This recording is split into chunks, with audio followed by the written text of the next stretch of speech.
You may choose not to believe what I'm about to tell you. We are all still free to choose, aren't we?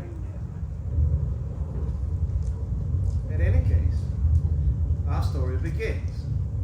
It's the 31st of July, year of our Lord, 1816. I, Robert Walton, captain of a ship bound for the Northern Pole on a voyage of exploration.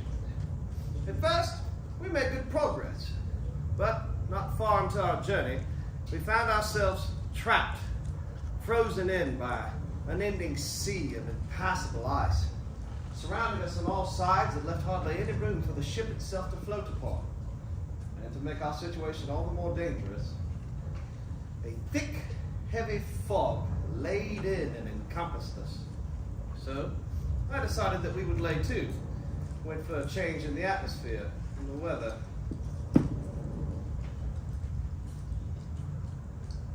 So about 2 o'clock, when the fog cleared out, what we beheld, stretched in every direction, vast and irregular plains of ice, seemingly endless. Now, we saw nothing else and expected to see nothing else when suddenly we perceived that about a half-mile distance a sledge passed us by, drawn by dogs that was headed to the north. Driving the dogs was what appeared to be a man, but his form, it was gigantic. We watched until the sledge, dogs, until they had passed on from our sight. Now, mind you, we are hundreds of miles from any known land. So how can this be? But we saw it. But being trapped in as we were, we could not follow. That night, the ice finally broke. But, not wanting to damage our ship on any of those large masses that tend to float about after an ice break, decided we would continue to lay until the morning. I was awoken in the night, however, to hear my men shouting, talking excitedly. I stepped out to see them all standing on one side of the ship looking down, talking to someone.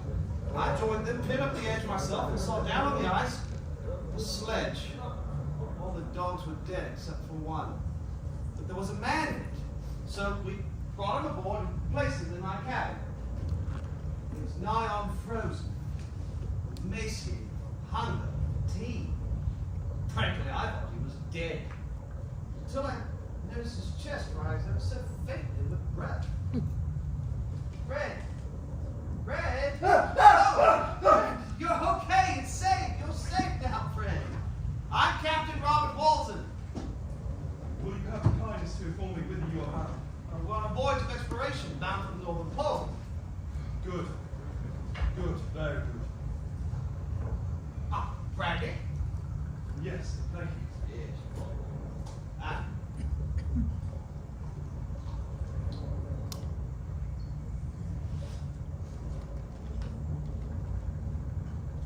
You are? Right, excuse my last manners. I'm Victor Frankenstein. You say as if I should know the name. Should I? No, Not at all. Slowly, friend, slowly. I do nothing slowly, friend. It's a part of my nature. Devote blessing and curse. Well, you must be blessed. You're lucky to be alive. Had we not found you, you would have been in I thank you. May I have some more?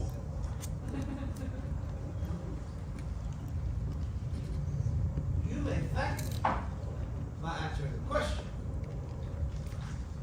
Why have you come this far up here upon the ice? See one who's fled.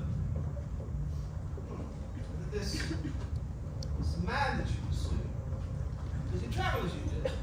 Yes. But headed where, though? There's nothing out here but barren ice fields. It's not matter where. Where he goes, I must follow. Well, I fancy we've seen it. Day before we picked you up, we spied a sledge drawn by dogs pass us by, had a man on it. Man. believe so, yes, but couldn't be certain. It was a good distance away when he passed. You didn't see it clearly. Man, this form just appeared to be enormous. Certainly was such a trick of the light. No, no trick. Well, who is he? Why is he all the way out here? You never believed me. Wouldn't have believed I saw him in the first place, not out here. But I did. Frankly, I wouldn't have expected to see you either, but here you sit. So, please, tell me. Do you think the breaking of the ice could have destroyed the other sledge? I mean, I was lucky to be on the launch piece. Yes, I would say. As far as the other sledge goes, I'm not sure. He might have been lucky or blessed as well. Lucky. Why do you pursue him? And why does he flee, even into this frozen nothingness? He must be quite afraid of you. Yeah, it's supposed to be afraid of me. I bring justice with me. No, more than that. I bring a reckoning. So he committed some horrible crime against you? Christ. He's taken everything from me. Now I continue to serve the favor. What crimes, then? Being born is his best. I'm afraid I don't understand. No, how could you? It's too fantastic. I'm sure you won't believe me. Yet I saw him, this man, this gigantic man. More than a man. Yes. Fred, please speak plainly. I don't understand your riddles. I'm sorry, Captain. I've suffered, and I hope the memories of these equals will die with me, but being here, saved by you, strikes a chord in me. You seek wisdom and knowledge as I once did. I hope you search does not end in disaster as mine has. I'm not sure telling you my disaster will be of any use to you, but perhaps you will find an apt moral to my tale, one that may guide you if you succeed, or console you should you fail. There here occurs. Once Steve Marcus. In another place and time, I'd be concerned with your misbelief, perhaps ridicule. But I believe you will see the truth of it. If you did not, would you be in a better place such as this now? I think not. I know you are familiar with the powers of nature, and I cannot doubt that my tale contains eternal evidence of the truth. Victor! Father, William, my brother, Elizabeth, my love. What are you doing here, Victor? Is something wrong? Does something have to be wrong? We want to see my family and my love. University is still in session. Through with university. What has happened, Victor? Did they finally throw you out? No, William. I decided to believe all on my own. But Victor! What's... They are fools, Father. They keep their eyes willfully closed in the face of knowledge. knowledge you possess? Yes, I have found what I've searched for my entire life, and it's all here, recorded within my journal. They will not come see. So soon I shall make them see. When they see the proof of my discoveries, they'll be forced to admit their blind indignation, their indifference to the truth. To you? And to me, I will unveil to the world unknown powers and reveal the deepest mysteries of creation. What unknown powers? The power to heal, and more, so much more. What would you say, dear William, if I could banish disease from the human frame and render man invulnerable to all but a violent death? I'd say Professor were right, dear brother. Surely there's a reason why they are the teacher, and you are the student. Do not jest with me, William. These are serious matters. They must be serious indeed for you to lose your good sense of humor. You were quite right to chide me, my love. I do beg your pardon. And yours too, William. And mine? Most assuredly yours, Father. If you'll let me, if I can continue my work here, you will see, the world will see. I do not pretend to understand such matters, but What I do know is that my son is home, and regardless of the circumstances, for that I am glad. This is and always will be your home. We can talk about university and your plans at a later date. Right now, just welcome you home. Well, if you'll excuse me. Did you say something, William? No, there are some things I need to do. I see fear in your eyes, my love. What can I do or say to prove to you that all is for the best? All of our plans, Victor. Will come to pass. You appear changed. For the better, my love. I do not need university to marry you. The future is uncertain with or without it.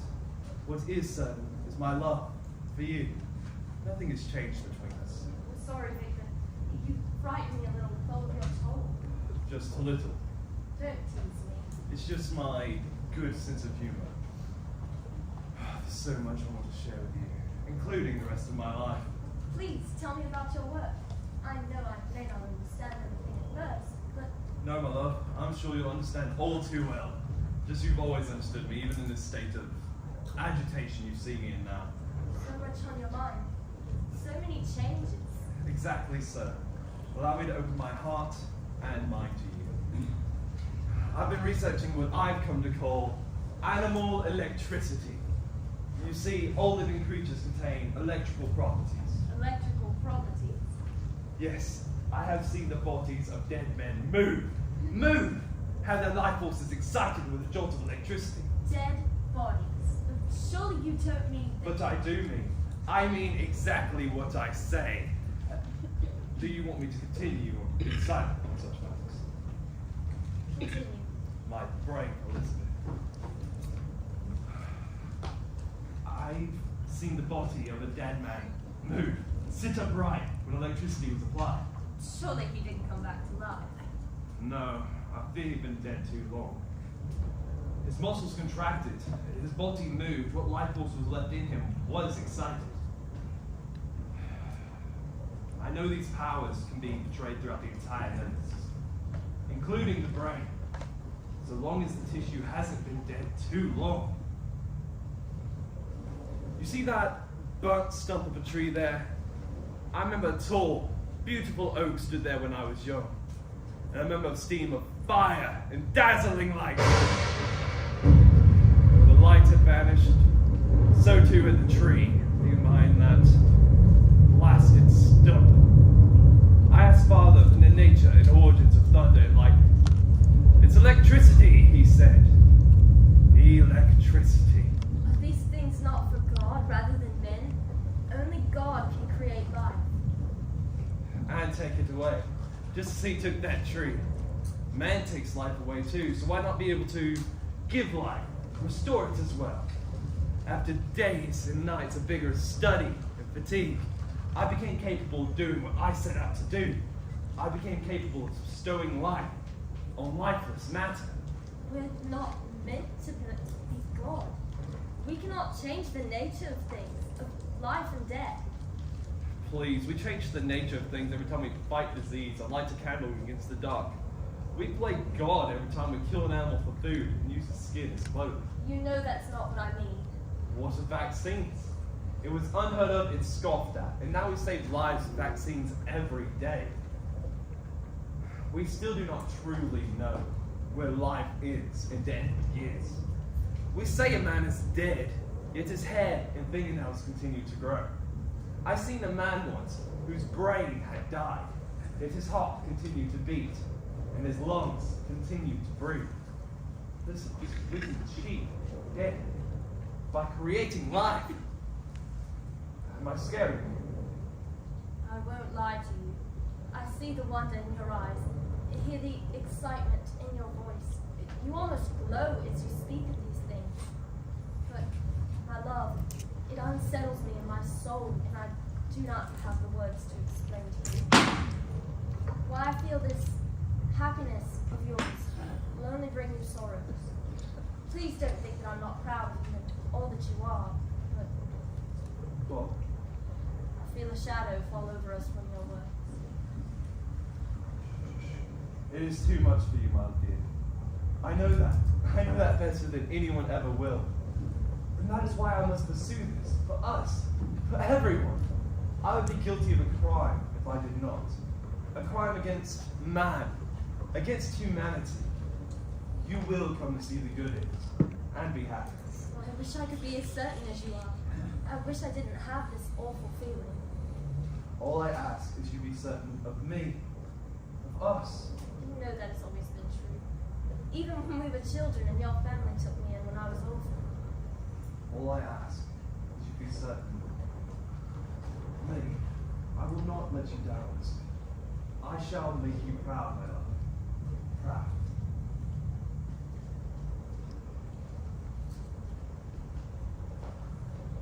And so, dear Captain, I came home to finish my discoveries, continue my work, so that no one can laugh at my powers. And everyone would see the truth of it. I knew that if we could replace one part of a man, we should be able to place any and all parts. I knew I could make a man who would never grow old, who would never get sick, a man who would be better, smarter, and stronger than we are. What Victor next told me is still too fantastic to believe, even after I saw the results of his work and witnessed the final consequences of his creation.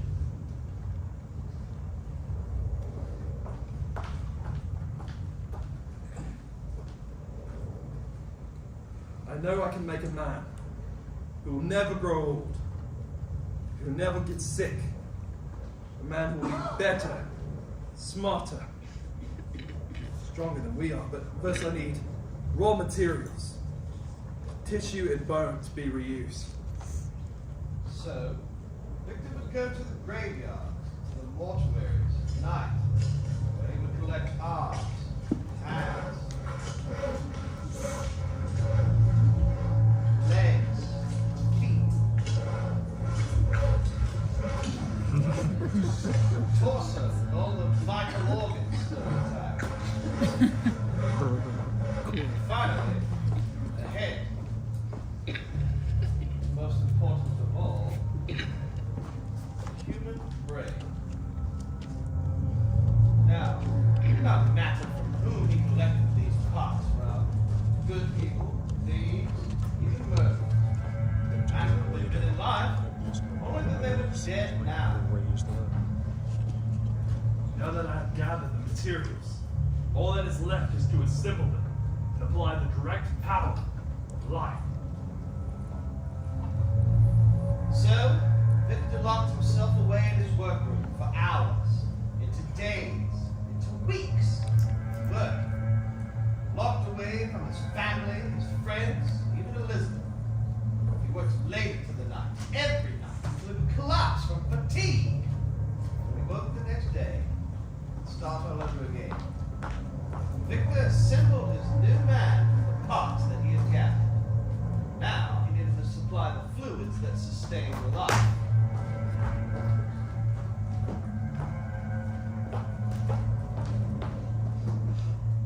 There's one last step for Victor to take, to apply that all-important life force to galvanize his creation. Electricity. Yes! Live! Live, damn you! Live! Come on!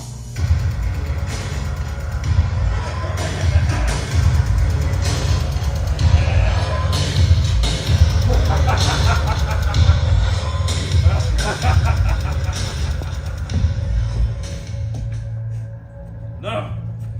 No, this must work. You must be alive. It's dead. I gave it life, but now it's dead. What did I do wrong? Oh, good God! What have I done? Elizabeth is right, I should have. All this time I've wasted. No one must ever see this. This thing. I must destroy this misbegotten monster. Tomorrow. We'll have to wait until tomorrow. Now I must sleep. Sleep.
Creature ran after Victor, but it couldn't find him.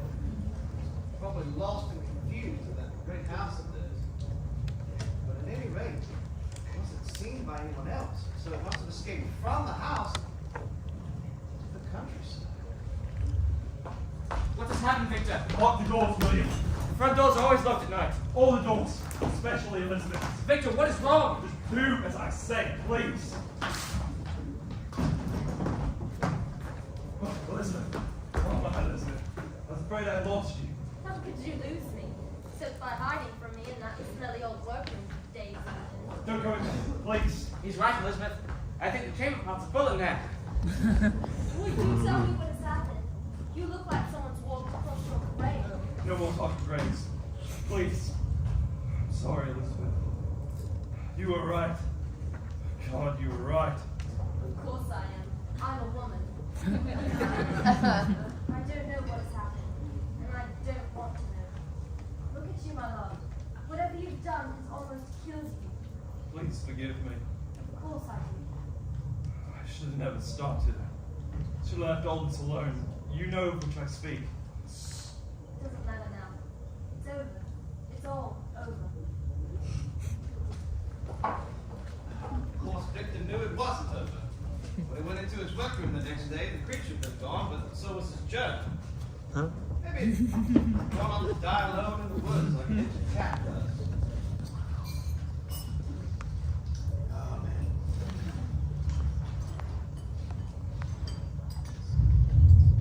Soup is not bad, if I say so myself.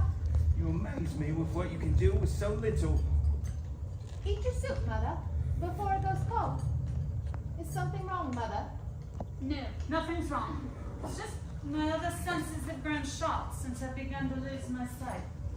Sometimes they play tricks on me. I'm afraid the weather's playing tricks on us all. That ground is so frozen, I can barely dig out any potatoes or turnips. It took me most of the day just to dig out enough of this soup. I just don't have the strength to break through the frost. Don't worry, we'll make do. We always have. I would like to share your faith, but my sore back tells me to believe differently. I shall pray extra hard tonight that the ground will be so soft you can pull potatoes out with your hands, my love. I hope your prayers will be answered.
on our table. I do not understand. I'm grateful for this gift, but I do not understand from where or from whom it came. Someone was in our house last night while we slept. What if he did not intend to leave us this gift? Whoever did such a thing must surely be good. What if he wants something in return? Just the same, I'll make sure the door is bolted and barred shut tonight. Mother, you have to guard our house while we work the fields today. I'm sorry I cannot help more. You've done enough work in your life, Mother. You can help us by staying here and keeping an eye on things.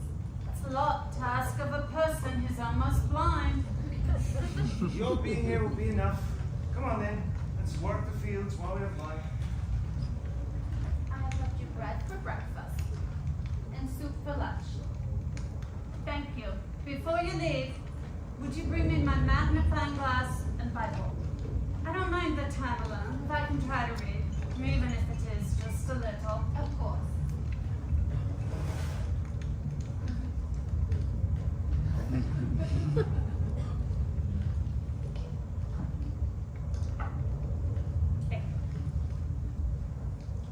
We'll be back as soon as the sun sets, and now that it's winter, it'll be sooner than you think.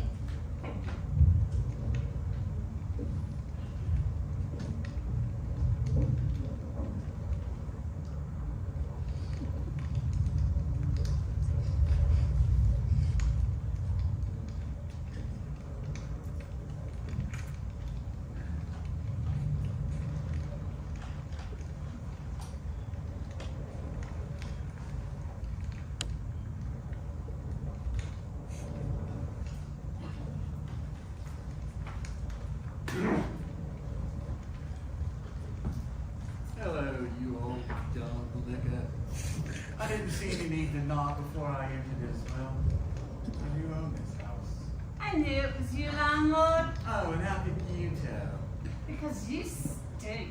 You reek of cheap women and piss. You're lucky you're old and you're blind, or else What? Or what? I would give you the thrashing that you and your kind deserve. My kind? Ungrateful tenants who live in my home, but don't pay their rent. This isn't your home. You'd never live here. You're right. I never live in a pigsty like this. But I do own it. And I will have me rent. Where's your son? Working the field. Working more like he's laid up in the barn with that slovenly woman he calls a wife. Or he's in the village drinking away the money he owes me!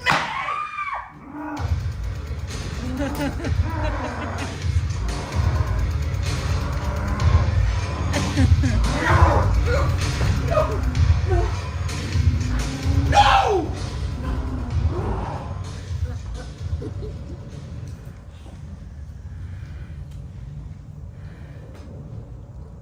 No!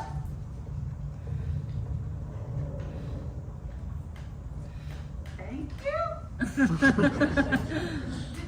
Do I know you, sir? I can hear you breathing heavily. But that means you gave that man the beating he deserves. Once you sit with me, I have soup and bread. If the landlord didn't knock it over. Oh, good. Our food is getting harder to find every day. You wouldn't be the person who left us a basket full of food, would you? Thank you. You're so very kind. You've rescued us all, it seems. Won't you share my meal with me?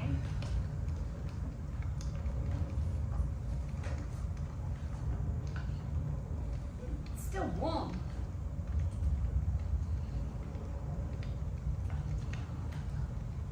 Here, have some.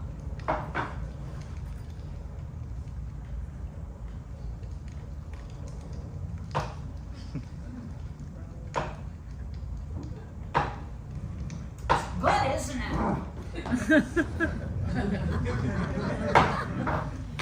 Oh, Victor,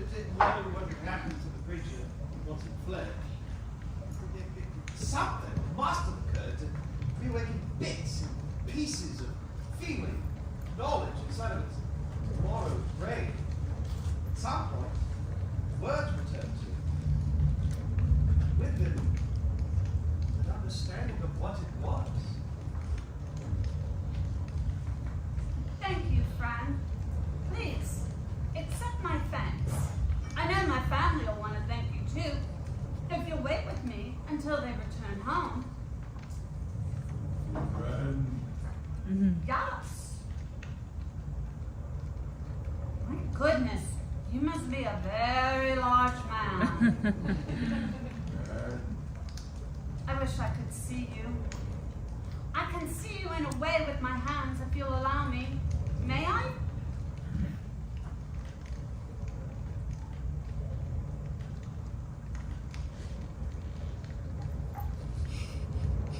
You are a big man. You seem as big as Goliath in the Bible. Bible. You know, the story of David and Goliath in the Bible. Well, you seem as big as Goliath. Only I think you're good. Good. You read Bible? Yes. So very little anymore now that my sight is failing me. I use the magnifying glass to try and see the words on the page. I want to see. Oh, of course.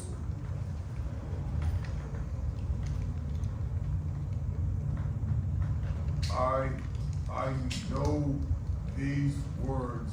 I'm sure you do. An eye for an eye. And a 2 for 2. The Old Testament. Testament. I have testament. A New Testament?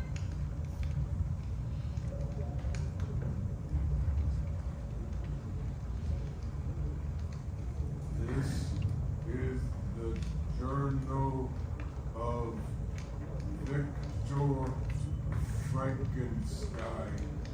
Mother! Don't go. Please stay. Share food and fire even for a little while. Are you all right? Mother, we saw the landlord running away and I've made a new friend. This man is the one who brought us the basket full of food. He also chased the landlord away. That awful man was going to beat me, I'm sure of it, but my new friend stopped him. Please turn around, friends. So we may see you and thank you to your face. Go ahead, turn around, friend.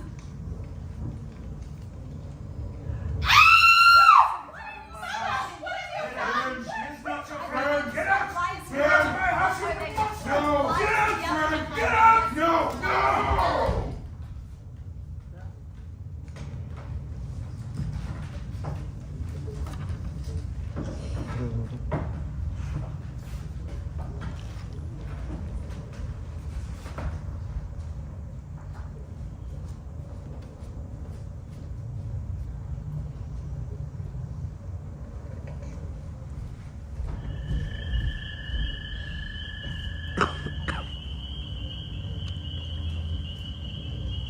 Victor Frankenstein of Geneva. Geneva. I will go to Geneva.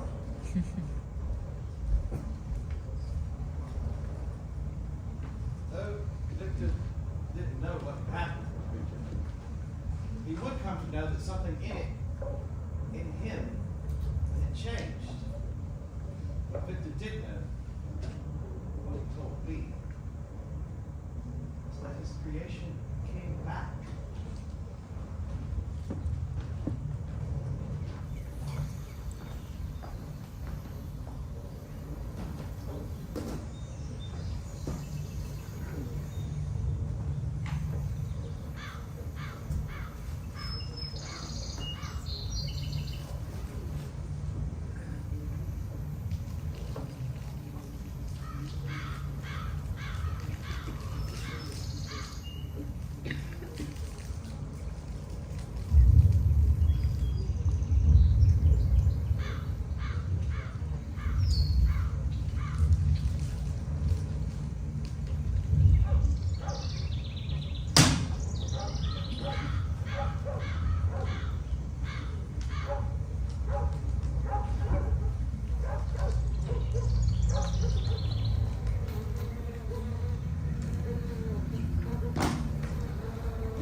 can get you money. My father's a very important man. Frankenstein. What? I followed you from House Frankenstein. Who are you? You know Frankenstein? No, of course You I don't. visit? What? You work for Frankenstein? No, I don't work. Victor Frankenstein? He's my brother.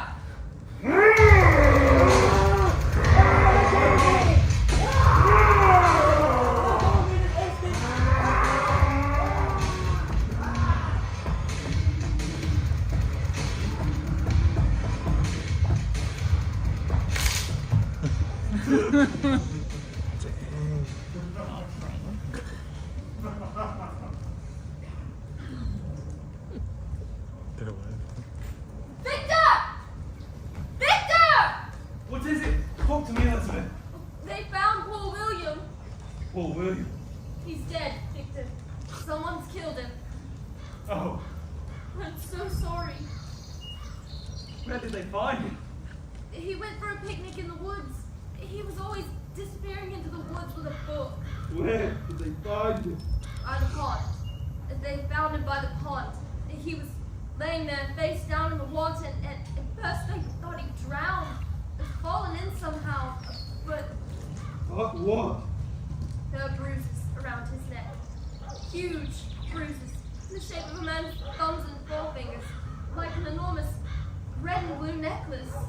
My God. That's where I must go. What are you saying? Whoever did this must surely be gone. I don't think so. What are you saying? Do you know who did this? Who, or more accurately, what? You're not making any sense. If you know this man, then you must go to the police. The police would never believe me. Believe what? Please, Elizabeth, you are better off if you do not understand. I do not understand. I don't understand any of this, and I'm scared. I must go. You can't go now. Your poor father. I must go now for my father's sake, and for yours. I always loved William. Please remember how much I love you. Victor! Victor! Where are you going?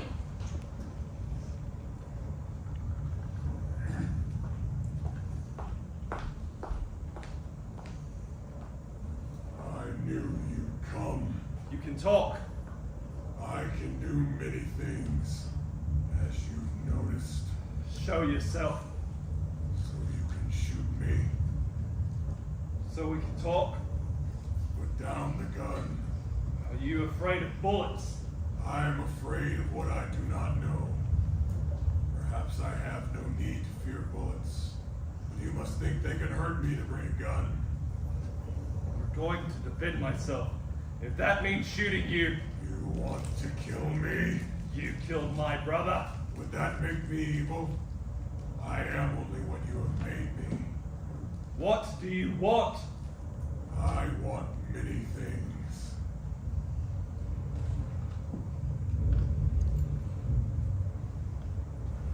I want to talk to you about this.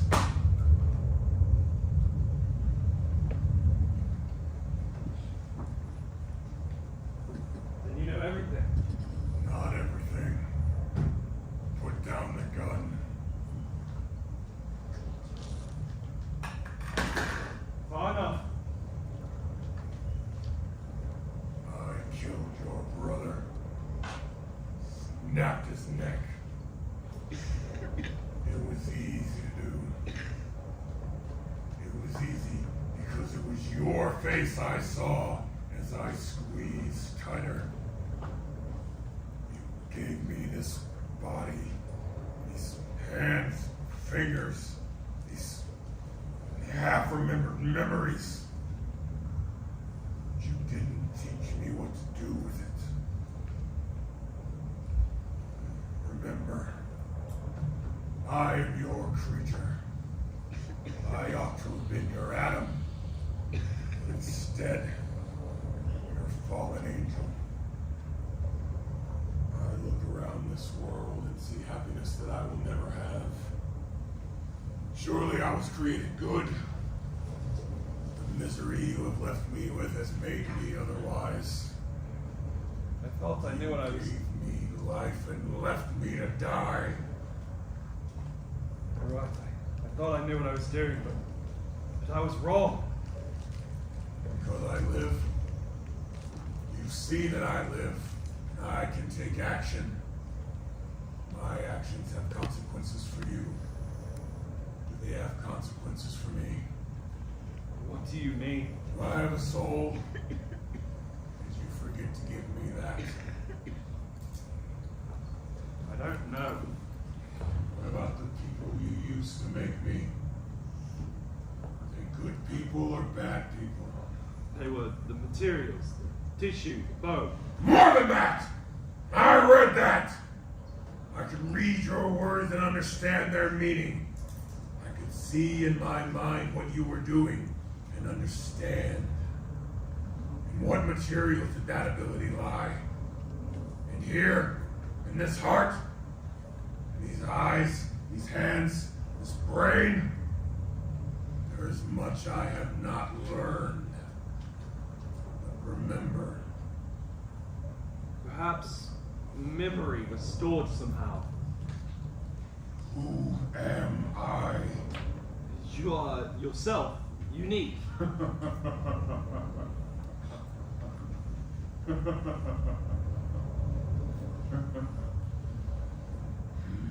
Unique means alone.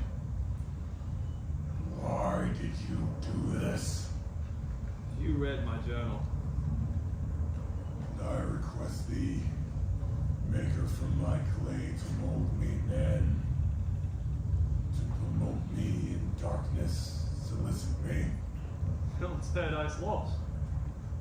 just so I have such thoughts, I have such knowledge, but you didn't teach me what to do with it. Tell me, what should I do, Father? You are the closest thing to a father that I have.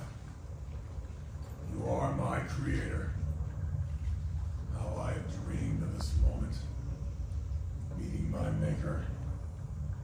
But as we sit face to face, I must tell you I am more than a little disappointed.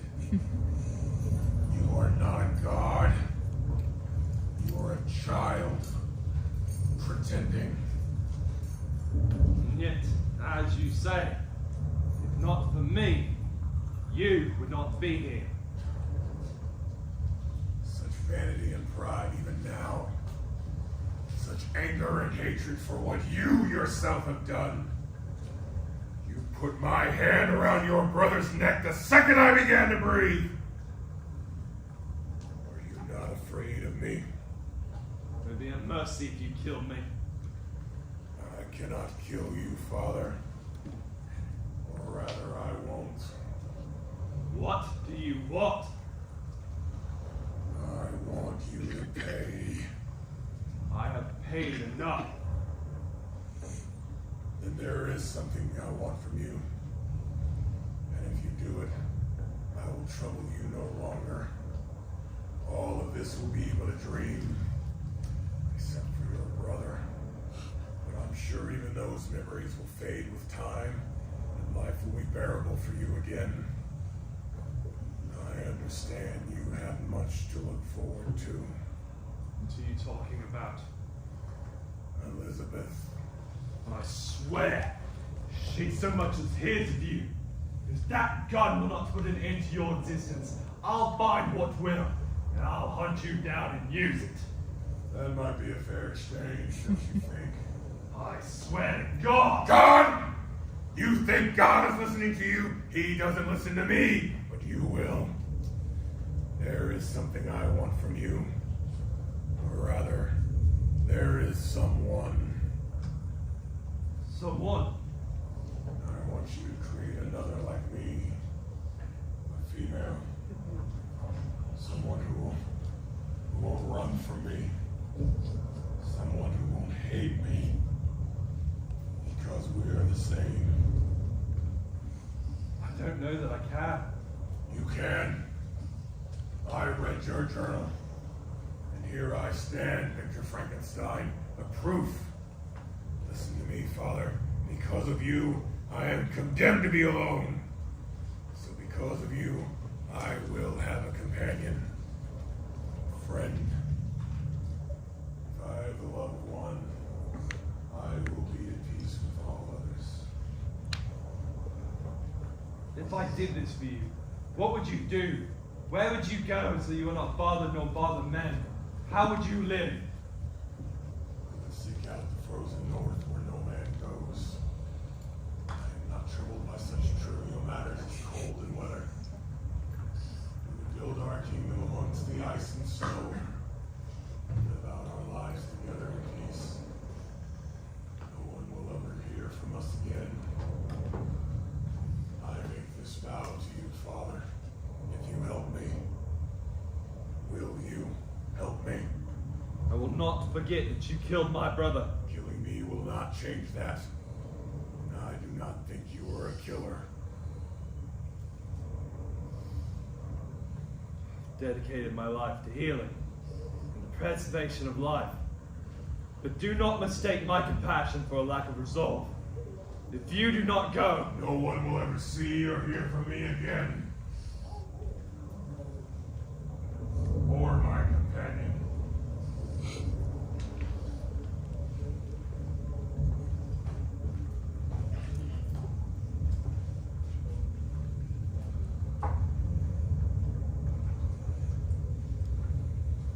if I can right the wrongs that I have caused, if I can undo the evils I have created, then I shall do so.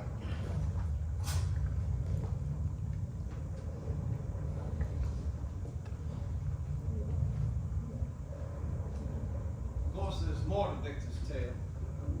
For the moment, he told me he needed his rest. Fell into a deep sleep. Perhaps a bit less trouble for having shared his troubles with me. Did he really make yet another creature satisfy the desires of his first and save a soul in the process? Did I even believe that? Anyway, at that moment, I wasn't sure what to believe or think. I had to hear more.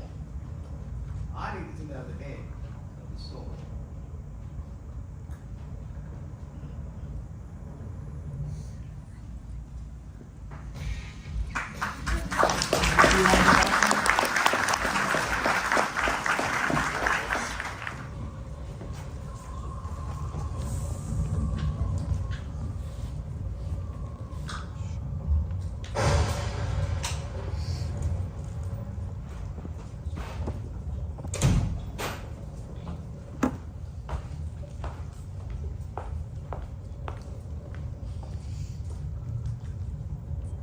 Like one who on a lonely road doth walk in fear and dread, and having turned round once, walks on, for he knows a frightful fiend doth close behind him tread.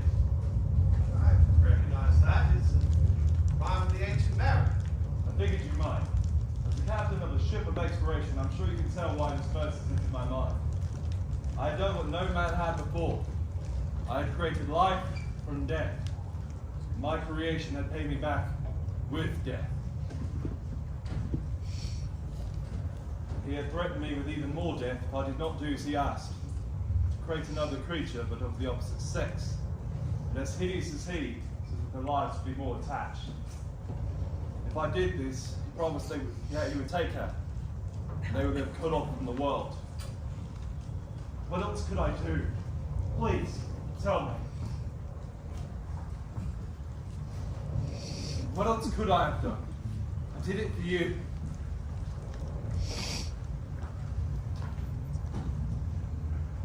I agreed. I agreed to make a mate for this misbegotten monster. I was the only one who could put an end to this nightmare of my own design. To do this, I needed time. There you are. I've been looking everywhere for you. Are you all right? I will be, once we're married, happy. Set the date. Next week, tomorrow, tonight. Oh, my dear. What is it? I know you breathe, William. We all do. It's because of William that I must ask you for just a little more time. You cannot bring William back. I know that. I know that better than anyone ever will. And that is why I must ask you for a little more time. There's one more thing I must do, my love. No, Victor, not any longer. It is long past time that I come first with you, and you with me. This is my last request of you, my love. Please understand. I do not understand. You must tell me what has happened. What have you done? What must you do? There are some things, my love. No, there are no secrets between man and wife. And when we are man and wife, when we are so happily married, I will tell you everything. What? Once it's over and we're safe. What do you want? A month. Give me 1 month and we will be free. Free? Free from what? Free from worry and fear. Free from danger. Are you in danger? What has happened? It's dangerous from your work, isn't it? But this is what I sensed, yet could not, dare not put into words. 1 month, Elizabeth. 1 month and I shall destroy all of my work. I will toss out all the tools and equipment I have gathered. I will burn the my record of experiments. I will lock the door to my workshop and nail it shut forever. I will do all these things if you will just trust me with more time. How can I trust you when you don't trust me with the truth? Stop, Elizabeth. Please stop. I'm so scared. Scared of what? I have created evil. I have created something so evil. I was scared that if I tell you, I'll lose you forever. What have you done? I succeeded. I succeeded beyond all my dreams, and now I must make amends for my sin. Don't you see? I must end this for us, for everyone. What do you mean, Victor? Tell me the truth.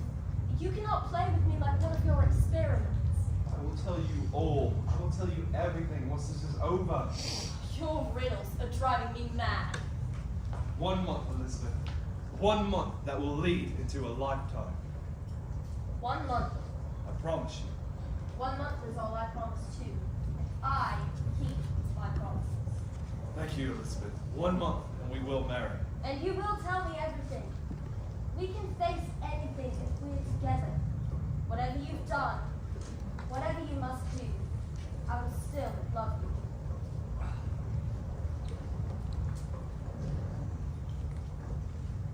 And so, Walton, I set out down the path that I had struggled so hard to find.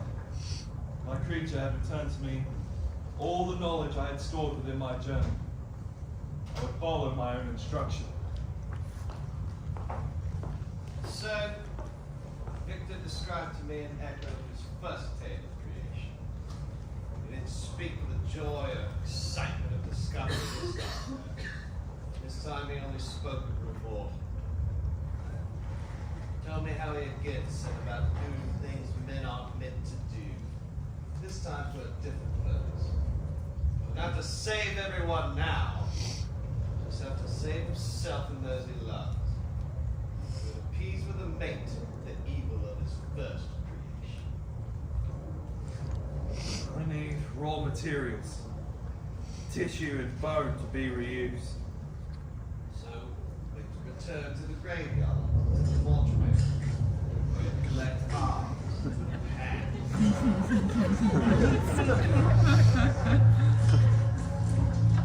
Legs, feet.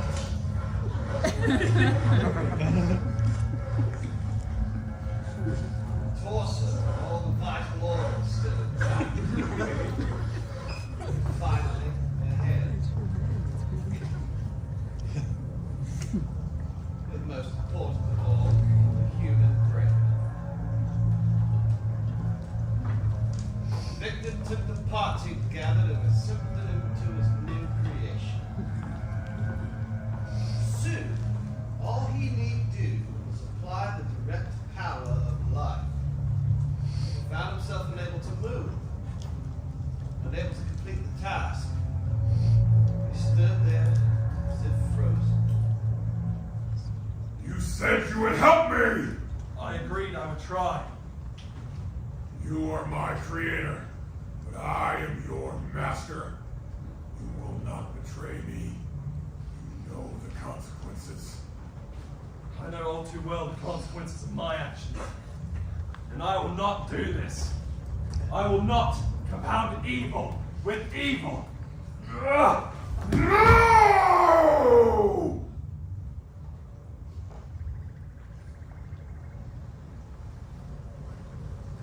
Shall each man have a wife, and each beast have a mate, and I be alone? Shall you be happy while I am to be left miserable? I can destroy my other passions, but revenge remains mine. I may die.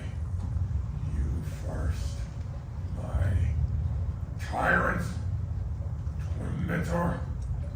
Monster, do not poison the air with your malice. I have declared my retribution to you. I am not so weak-willed as to bend beneath threats. Leave me! You have denied me my wedding night! So I shall be with you on yours!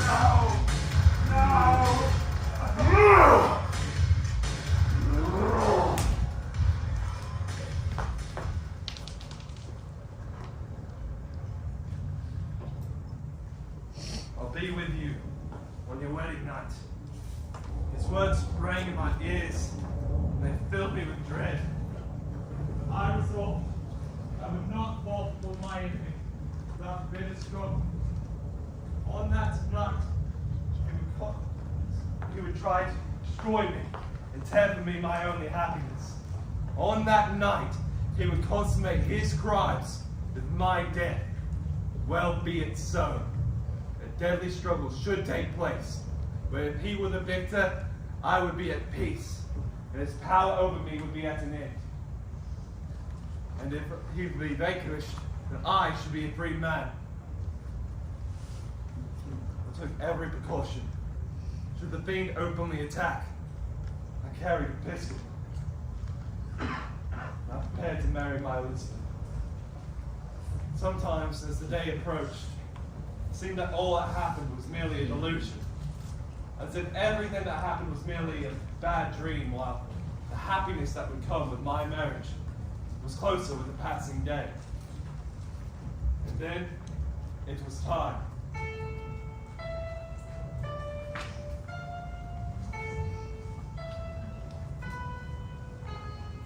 In what seemed like an instant, we were married. For richer or for poorer, in sickness and in health, and in love from this day forward, for as long as you both shall live, I now pronounce you husband and wife. Let us all now celebrate! Hurrah!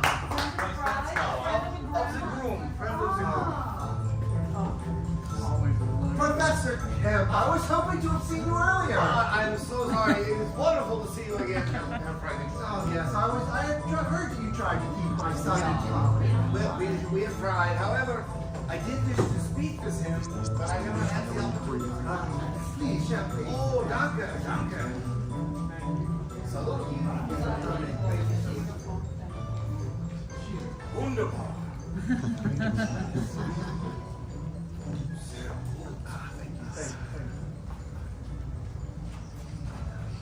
I did not think, I could not have imagined that anything could have brought my heart such happiness. But this day has brought me peace and contentment. It's not that we forget our losses, for what is life but continuous loss. You must treasure these memories while they are here. Turn to them again and again in your memory. Please forgive the clumsy words of a very happy, yet very tired old man. Thank you, Father. No man has a greater father than I. Now I can say the same. Now, if you'll excuse us. Of course. To you both.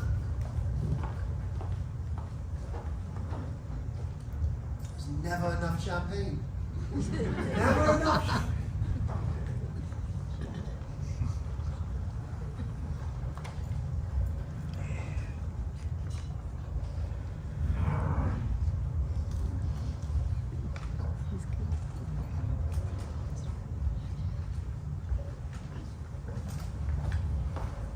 wrong, my dear? You seem sorrowful. Be assured that if the life of joy is not painted on my face, my heart is content.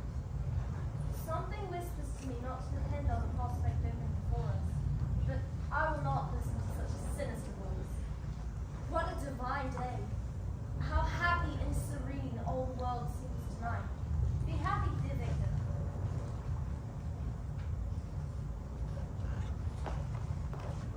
I had been calm during the day, but as night began to obscure the shapes of objects, 1,000 fears arose in my mind. I was ever watchful as my right hand gripped a pistol hidden in my coat. Listen! I jumped at every sound. But I resolved that I would not slink away from this conflict until my life, the life of the creature, had been extinguished.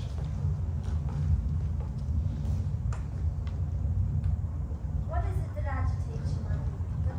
No, peace. Peace. This night and all will be well, but this night does weigh on me so. I reflected suddenly on how frightful my momentary conflict with the monster had been, and how dreadful it would be on my dear wife.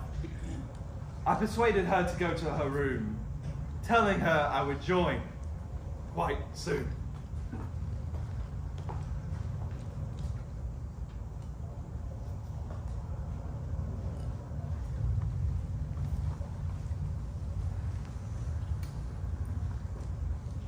But I would not go to my Elizabeth until I had discovered some clue as to the whereabouts of my enemy. Who are you? Get away from me, you monster! Ah! Stop! Let me go! Let me go! Feed! Help! Help! Help!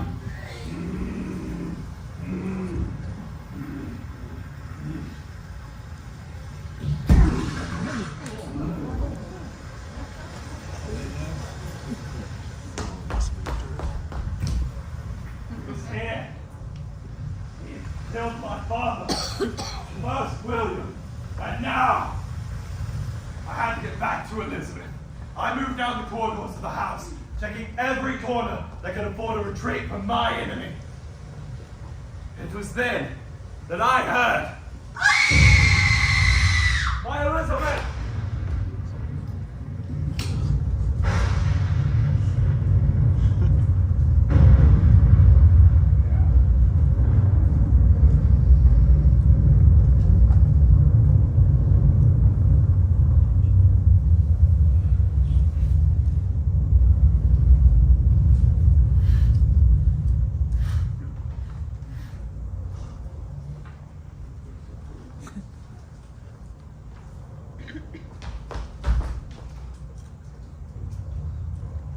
Great God, why am I still here to relate destruction of the purest creature on earth?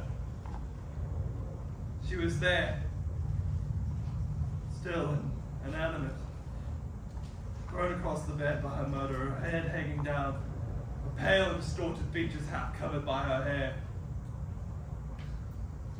Everywhere I look, I see the same form, her bloodless arms, her limp frame thrown across her bridal bed by her murderer. Can I behold this and live? Alas, life is obstinate and clings closest to that which is most hated. I fell senseless to the ground. And when I recovered, I beheld the body of my Elizabeth, so clean, so worthy. I loved my wife, I embraced her. The coldness of her arms and deadly languor of her form told me that the Elizabeth I loved had ceased to be. The murderous mark of the fiend was on her neck, and breath had ceased to issue from her lips. While I hung over her in the agony of despair, I saw a form most abhorrent in the window, was the monster. A smile was on his face as he pointed at the corpse of my Elizabeth!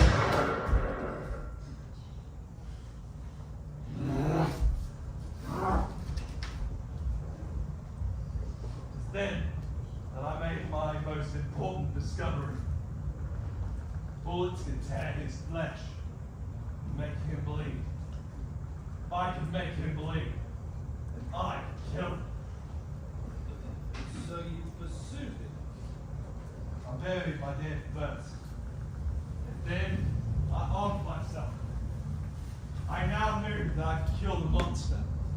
All I had to do was see him clearly for long enough to shoot. First I had to find some trace of my enemy, but my mind was unsettled. I found myself the entrance to the cemetery where my father, William, and Elizabeth lay reposed. What grief I felt seeing their graves gave way to rage and despair. They had died, and I had lived. Their murderer also lived, and I knew I had to kill him.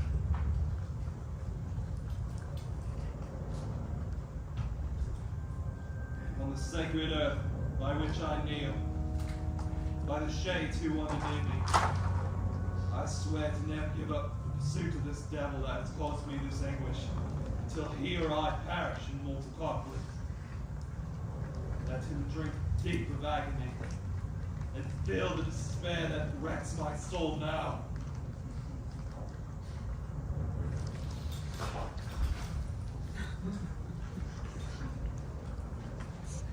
I followed the path he left for me. I knew he would head north. The devil told me himself he would seek refuge in this frozen hell. And to hell I would follow, to kill him. I pursued him for many months, through Europe, on a vessel crossing the Black Sea, through the wilds of Russia. As he spoke, Victor's body was racked, fevered. I begged him to stop, but he just kept talking. Villagers, terrified by the creature's horrible appearance, wouldn't tell him where they'd seen it, where it had gone. He would use his money to buy their friendship and to gather information. You're very kind to share your fire and food. You're very kind with your money. Not all good men show what they have, sad not so. Where did you say you were going again, young man? I'm not quite sure. You need to be sure you know where you're going, especially in woods like these. I'm sure you're right, but you see, I don't know where I'm going because I'm following someone. Wherever he goes, I must follow. Why are you following him? I did me great harm and then fled. Ah, so you seek revenge. I seek a settling of accounts. Does he know you're after him? Yes, sometimes he'll leave me signs to follow. Signs?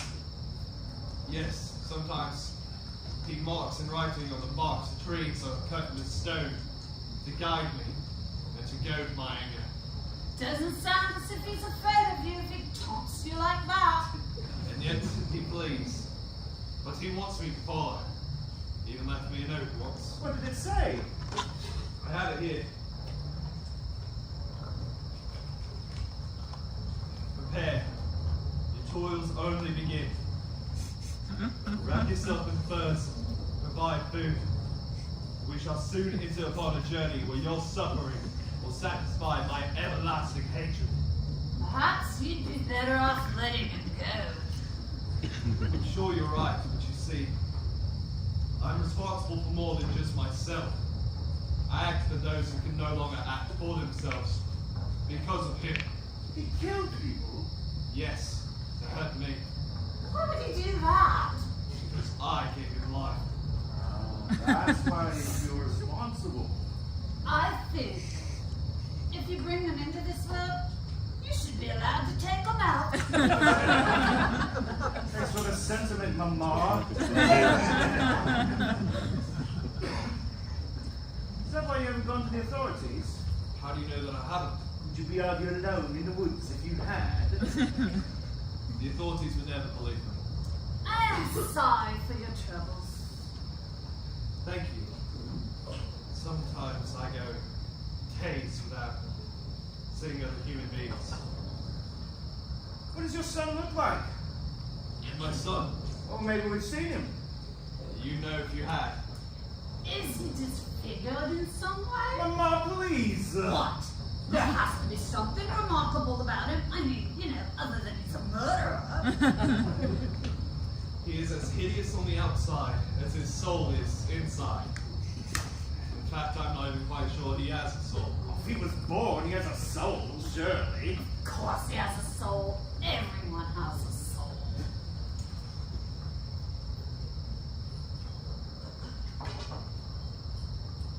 Well, I really must be on my way. Thank you again for your food and hospitality. I really am blessed to meet such good people. It's getting quite dark. Why don't you spend the night with us? You won't be able to make much progress in the forest if you can't see. Yes, stay with us tonight. Our home isn't grand, but it's warm and comfortable. And I can tell you, the one you're chasing won't go anywhere after night falls. Even under full moon, these woods are dark and dangerous. I cannot. If he should find out I was dead, you'd be in danger. I'm willing to take that chance. What about you, Mama? Absolutely. Tell me the three of us. We both have our hunting guns. We'll all be much safer spending the night indoors. You could live at first light. All right. Thank you. I am truly blessed to meet you both. Come on then, it's not that far. You have a mind to it, like to hear more about this quest you're on. I'll tell you what I can. Good.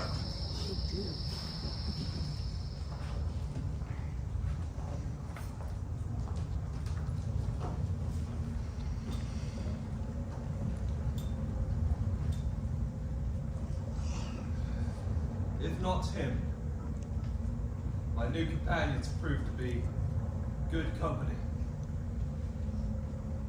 Talked until late, and I told them very little. Steering the conversation to other topics when I could. I fell asleep the moment I laid down. It was the first night in a long time when I was safe from the elements. I slept soundly without dreams, and for that, I am grateful. I didn't leave at first light, grateful to these good, simple people for their kindness and hospitality. I did feel guilty for exposing them to danger, but I was so cold and so tired. Then cold, want, and fatigue were the least of the worries I was destined to endure. I was cursed by a devil and carried about with me my eternal hell. I pressed on. As I did, snow began to fall on my head. It's there that I saw a huge step on a white plain. It was the monster. I followed when I could the courses of the rivers and streams, but the monster typically avoided these. That's where people lived. Other times people were seldom seen, and I sustained myself from the wildlife that would cross my path. The only time I had any joy was in sleep. It was then that I saw the benevolent countenance of my father, heard the silvery tones that lived in Elizabeth's voice, and saw the happy, full grin that was permanently on young William's face.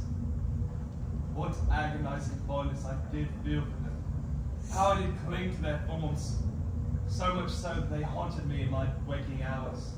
And I convinced myself that they yet live.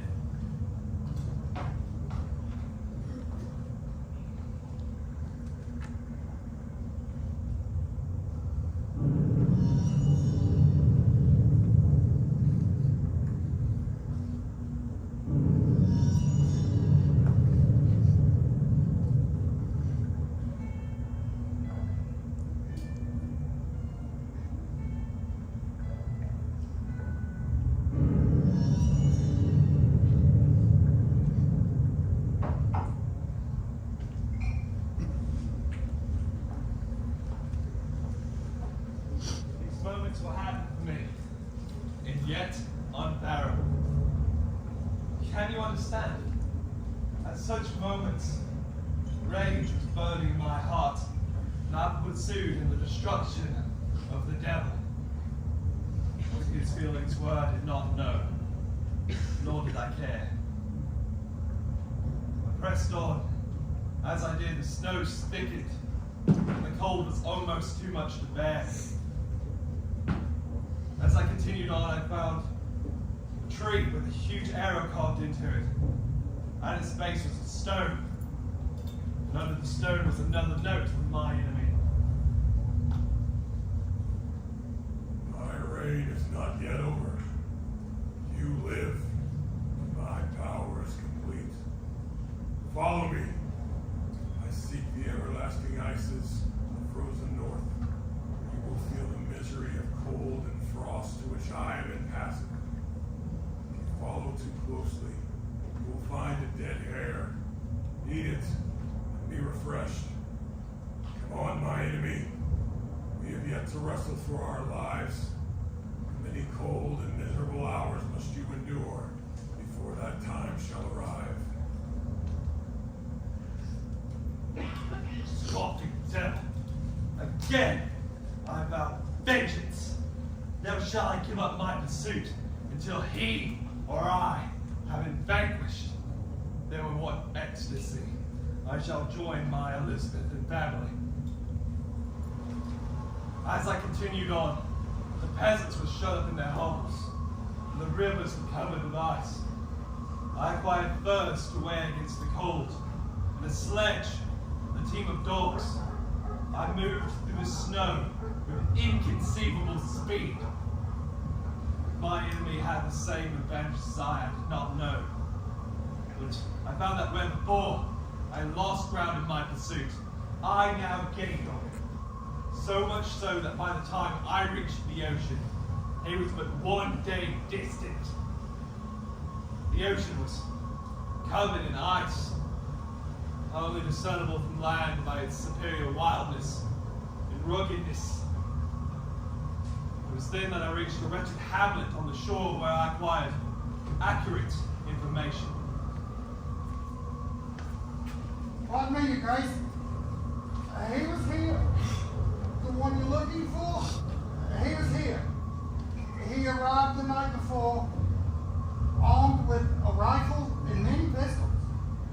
Well, everyone in the village but me, ran into the woods because they were scared of his enormous size and his complete hideousness.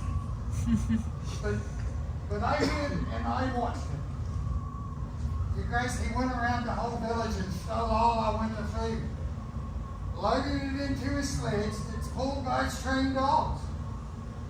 But Your Grace, he went that way. There's nothing out there. Nothing. So, either the frozen and cracking ice or the interminable temperatures surely will do me.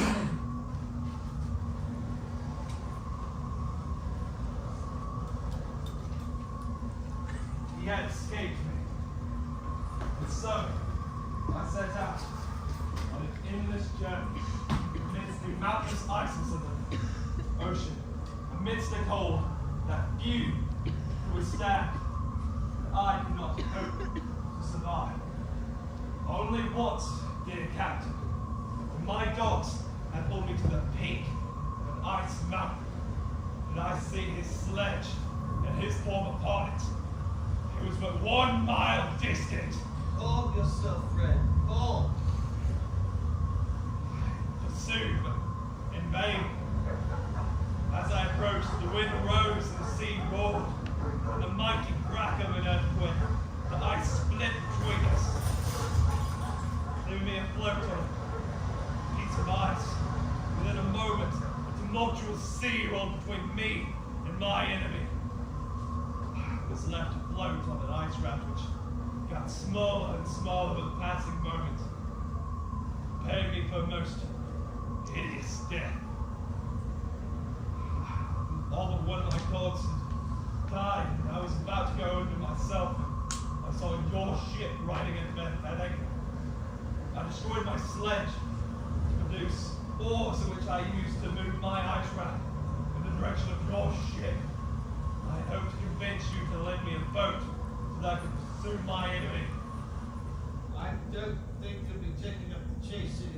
too, Fritz. If he doesn't kill you, barren, frozen ices will finish what they started. My pit death is now unavoidable. You brought me on board your vessel. I was beyond fatigue. Neither the comfort to your cabin nor your care has restored any of my strength. Must I die, and he live? If I die, promise me you will take up the hunt, that you will fulfill my vengeance in his death. No, I am not so selfish as to ask you to withhold my hardships. Instead, when I am dead, if he should appear before you, promise me that he will not escape you. Promise he will not survive to add to his list of dark crimes. You must be careful. His soul is as hellish as his form, filled with fiend-like malice. His words are eloquent, and once even had power over my heart. Listen to him not.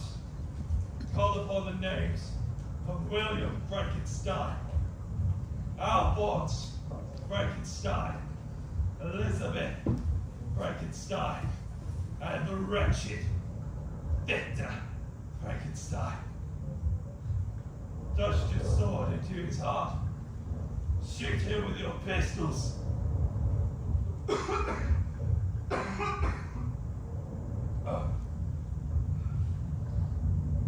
The forms of death flit before me. I hasten to their arms. Be good, dear Walter. Avoid ambition, even the cynically innocent one of distinguishing yourself. Science, discovery. Who am I to say this? I was blasted in such pursuits, yet one may succeed.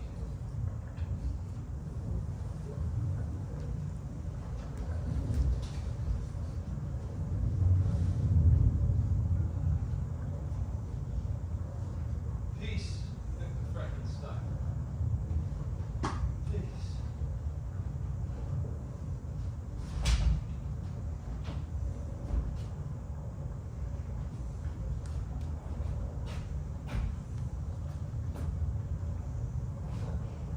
What more can I tell you about the death of this man? What more could I say on his story? Did I even believe it? Any of it? Could I? Could any of us? At that moment I wasn't sure, but still.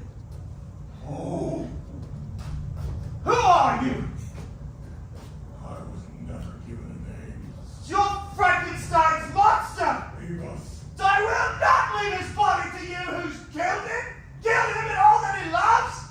Yes, creature, he told me all! Said, stand back! Leave my ship! Or I'll finish what Frankenstein started! This is my last victim. His death and my crimes consummated. The miserable series of my being is wound to a close. Oh, Frankenstein. Generous and self-devoted being. What good does it do now to ask you to pardon me? I who destroyed you by destroying all you loved. Alas, he's cold and cannot answer me. Your repentance means nothing! Can't you listen to the voice of conscience or heeded the stings of remorse before you committed the crime? Frankenstein would still be alive! Do you dream? Do you think I was dead to agony? He did not suffer in the consummation of my deeds. Not a 10,000th a portion of the anguish that was mine. Frightful selfishness hurled me on. Well, my heart was poisoned by remorse. Do you think the cries of my victims was music to my ears? My heart was fashioned as yours was. Fashioned for love, sympathy, but it found none. And when my heart was wrenched by misery, to vice and hatred, it did not endure the torture of the change without the violent nature you cannot understand. When I murdered his brother, I pitied Frankenstein. My pity amounted to horror when I found out that Victor Frankenstein, the author of my existence and my unspeakable misery, dared to hope for happiness while he left me to despair. It was then I was filled with envy, bitter indignation, and an insatiable thirst for vengeance. I knew I was but the slave, and not the master to a bitter impulse I could not disobey. Yet when I killed his father, and when I killed his wife, I was not miserable. I had cast off all feeling, subdued all anguish. Evil had become my good. The completion of my demonic design became an insatiable passion. And now it is over. Here is my last victim. It's not pity you feel, monster. You throw a torch in a building and then sit amongst the ruins and lament the fall? Hypocrite! Fiend! You only lament now because the object of your malice is beyond your power. Well, you're under my power now. On my ship, Frankenstein told me all of it, including how a bullet can put an end to your evil. I thought to be the only criminal, but all humankind has sinned against me. Look at me. Look at me! I am nothing. I am an abomination to be spurned and kicked and trampled upon. My blood boils at this injustice. Once, I had thought to meet with people who, pardoning my outward form, would love me for the excellent qualities I was capable of bringing forward. I was nourished with high thoughts of honor and devotion. But now vice has degraded me beneath the meanest animal. A fallen angel becomes a malignant devil. I am quite alone. Do not be afraid, I will cause you no more harm. You hate me, not as much as I hate myself. I shall leave your ship on the ice raft that brought me to it, and I will seek out the northernmost extremities. There I will build my funeral pyre and consume to ashes this miserable frame. I will die.